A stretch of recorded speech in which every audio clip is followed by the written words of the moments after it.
Assalamualaikum warahmatullahi wabarakatuh.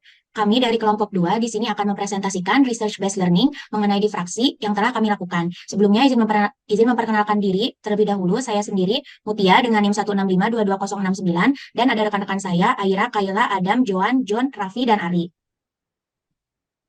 Untuk tujuan percobaan yang telah kami lakukan ini adalah yang pertama, menentukan diameter serat serai, daun pandan, serabut kelapa, dan pensil mekanik menggunakan teknik pengukuran optik metode difraksi. Yang kedua, yaitu menentukan diameter serat serai, daun pandan, dan serabut kelapa menggunakan mikrometer sekrup. Untuk yang ketiga, menganalisis mengapa terjadi perbedaan hasil pengukuran diameter tiap serat menggunakan metode difraksi dengan mikrometer sekrup. Selanjutnya akan dilanjutkan oleh rekan saya, Raffi. Selanjutnya, saya Muhammad Rafi Darajat, tim 165-1204, akan menjelaskan tentang teori dasar. Nah, kita awali dari cahaya tampak. Nah, jadi cahaya tampak merupakan gelombang transversal dan gelombang elektromagnetik dengan panjang gelombang bisa 400 sampai 300 nm. Salah satu penerapan sifat cahaya ialah laser, atau singkatan dari Light Amplification by Stimulated Emission of Radiation. Laser dapat dimanfaatkan sebagai sarana aktivitas dalam difraksi. Nah, difraksi itu sendiri merupakan fenomena yang hanya dapat dijelaskan jika kita menganggap cahaya sebagai gelombang. Kami kutip dari Young and Friedman dari 2012. Jika sebuah gelombang membentuk sebuah pembatas yang punya sebuah celah yang akan diberikan panjang gelombangnya, bagian dari gelombang yang melintasi celah tersebut akan memancar. Tiba keluar, akan terdifraksi masuk ke sisi satunya melintasi batas tersebut. Nah, cahaya yang melewati celah sempit akan membentuk pola difraksi, berupa pita-pita terang dan gelap di layar. Semakin sempit celah lain melewati, semakin besar sebaran pola difraksi yang terjadi. Kami kutip dari HID 2010. Selanjutnya, saya Muhammad Adam Febrian akan menjelaskan lanjutan dari teori dasar yang telah dijelaskan oleh rekan saya Raffi. Pengukuran diameter suatu serat dapat dilakukan dengan difraksi cahaya celah tunggal yang didasari pada pola difraksi gelap dan terang yang terbentuk pada layar. Jarak antara pita terang dipengaruhi oleh panjang gelombang cahaya, lebar celah, dan jarak celah dengan layar. Hubungan tersebut ditunjukkan oleh persamaan di bawah. D sin theta sama dengan N lambda dengan N adalah pola gelap ke N. Jika jarak celah dengan layar L jauh lebih besar daripada lebar celah, D, atau L lebih besar jauh daripada D, sehingga dengan pendekatan sudut kecil, sin theta kurang lebih sama dengan tan theta, yaitu Y per L. Dengan mengukur jarak antara pola terang pusat ke tepi pola terang 1 dan jarak antara pola terang ke tepi pola terang 2 atau Y, jarak celah ke layar L dan panjang gelombang lambda dari sinar laser yang digunakan diketahui, maka lebar dari celah D yang merepresentasikan diameter dari serat dapat ditentukan melalui pernyataan ulang persamaan di atas sebagai berikut. D Y per L sama dengan N lambda atau D N lambda L dibagi dengan Y. Selanjutnya akan ada penjelasan dari rekan saya, Kayla. Terima kasih Adam. Selanjutnya saya Kailana Syofila dengan NIM 165222076 akan menjelaskan desain percobaan dan setup alatnya. Di sini desain percobaannya digunakan kardus sebagai layar juga untuk penyangga serat-seratnya. Kemudian untuk variasi percobaannya, kelompok kami menggunakan dua variasi, yaitu variasi serat dan variasi jarak celah dengan layar. Variasi serat yang digunakan itu ada serat daun pandan, serat serai, dan serat serabut kelapa. Kemudian digunakan pensil mekanik sebagai pembandingnya. Kemudian untuk dua variasi jarak celah yang dipakai, yaitu adalah 240 cm dan 600 cm. Kemudian alat dan bahan yang dipakainya adalah laser pointer warna merah, kardus bekas, isi pensil mekanik 0,7 mm, serat serai, serat daun pandan, dan serat serabut kelapa, serta kertas milimeter blok, selotip, mikrometer sekrup, dan penggaris. Selanjutnya akan dijelaskan oleh rekan saya, Ari. Baik, NIM saya 165221118. Untuk prosedur pengerjaannya, yang pertama kita menyiapkan alat dan bahan, juga ruangan yang cukup gelap dan juga kardus yang sudah dibuat sesuai dengan desain sebagai penempatan bahan. Lalu kita tempatkan ketiga bahan serat tadi menggunakan selotip di masing-masing celah yang sudah dibuat sesuai dengan desain di slide sebelumnya tadi. Setelah itu kita tempelkan kertas milimeter blok pada bagian depan layar yang terbuat dari kardus. Untuk langkah percobaannya, yang pertama kita tempatkan laser sejauh 240 cm dari layar. Lalu kita arahkan dan juga hidupkan laser ke celah yang sudah ditempelin oleh seratnya tadi. Setelah itu akan muncul pola difraksi, lalu kita ukur jarak antara pola terang pusat ke terang pertama menggunakan penggaris. Setelah itu kita catat. Lalu kita hitung diameter celahnya menggunakan rumus D sama dengan N lambda L dibagi Y. Lalu kita lakukan variasi kedua, di mana lasernya ditempatkan 600 cm dari layar. Nah, yang tadi itu kita mencari diameternya menggunakan perhitungan teoritis. Sekarang kita mencari diameternya menggunakan mikrometer sekrup. Lalu kita bandingkan kedua hasilnya. Selanjutnya akan ada video demo dari kelompok kami. Jadi di sini ada setup alatnya, di sini ada untuk pegangan seratnya. Jadi nanti seratnya bakal ditempelin di sini. Terus di sini ada layarnya beserta milimeter blok di dalamnya untuk memudahkan pengukuran nanti antara celah-celah yang terbentuk dari difraksi.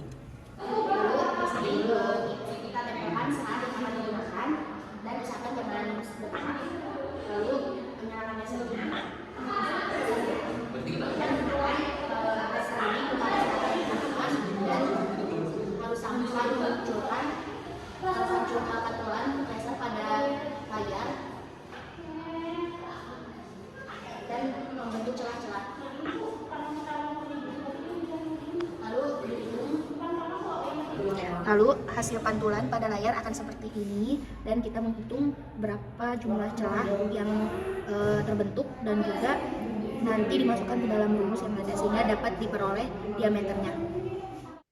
Selanjutnya, saya Aira dengan NIM 165222062 akan menjelaskan data hasil percobaan untuk metode difraksi.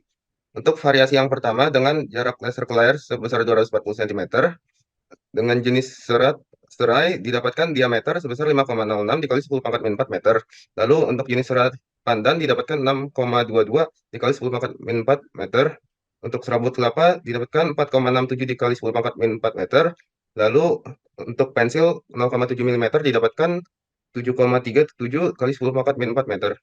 Selanjutnya untuk variasi yang kedua dengan jarak laser ke layar sebesar 600 cm didapatkan dari jenis serat serai diameter sebesar 5,6 dikali 10 pangkat min 4 meter, pandan 5,83 kali 10 pangkat min 4 meter, serabut kelapa 4,89 kali 10 pangkat min 4 meter, dan yang terakhir pensil 0,7 mm 7,58 dikali 10 pangkat min 4 meter.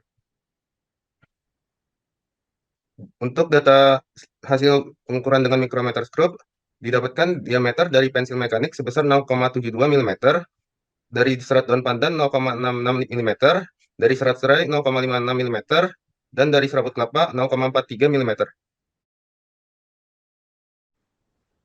Oke, nama saya Jandu Bensaragi dengan NIM 165229097. Nah, saya akan menjelaskan tentang galat. Jika kita melihat hasil dari percobaan dengan difraksi dan dengan mikrometerskop, hasilnya ternyata berbeda. Nah, di sini di tabel ini diameter difraksinya adalah rata-rata dari dua variasi dari L-nya, LA dan LB. Nah, kita rata-ratakan, nah kita dapat diameter difraksinya ini. Lalu untuk diameter referensi berdasarkan mikrometerskop di slide yang sebelumnya. Nah, untuk galatnya rumusnya ada di bawah, yaitu diameter referensi dikurangi diameter difraksi, lalu dimutlakkan, lalu dibagi diameter referensi, lalu dikali 100%. Nah, kenapa kita memilih mikrometerskop sebagai referensi? Nah, karena kita menganggap mikrometerskop itu yang lebih akurat.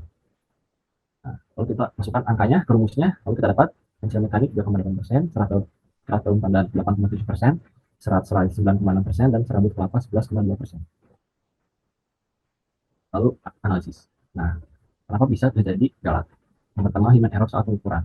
Bisa jadi dalam membuat tanda di milimeter bloknya itu ada kesalahan. Lalu yang kedua, diameter serat memiliki panjang yang tidak konsisten sehingga pengukuran diameter serat yang didapat dari metode difraksi akan berbeda pada setiap bagian.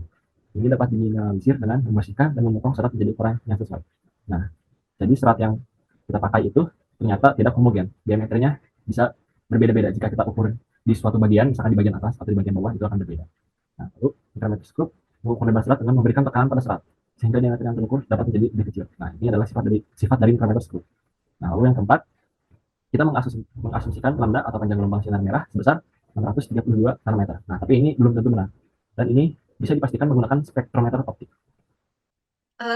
Nama saya Joanna Alicia Tombek dengan NIM 1652290.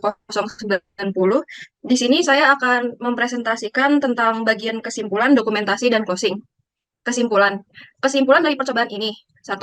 Diameter yang didapat dari hasil teoritis atau pengukuran metode difraksi dari serat serai, daun pandan, serabut kelapa, dan pensil mekanik menggunakan metode difraksi adalah 0,506 mm, 0,625 mm, 0,478 mm, dan 0,7475 mm. Yang kedua, diameter serat serai daun pandan, pensil mekanik, dan serabut kelapa yang diukur menggunakan mikrometerskop adalah 0,56 mm, 0,6 mm, 0,72 mm, dan 0,43 mm.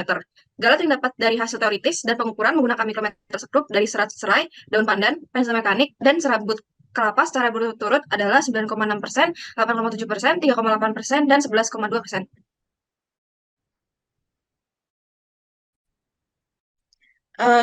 Berikut adalah foto dari dokumentasi. Ini juga ada foto dokumentasi. Sekian dari kelompok kami. Atas perhatiannya, kami ucapkan terima kasih.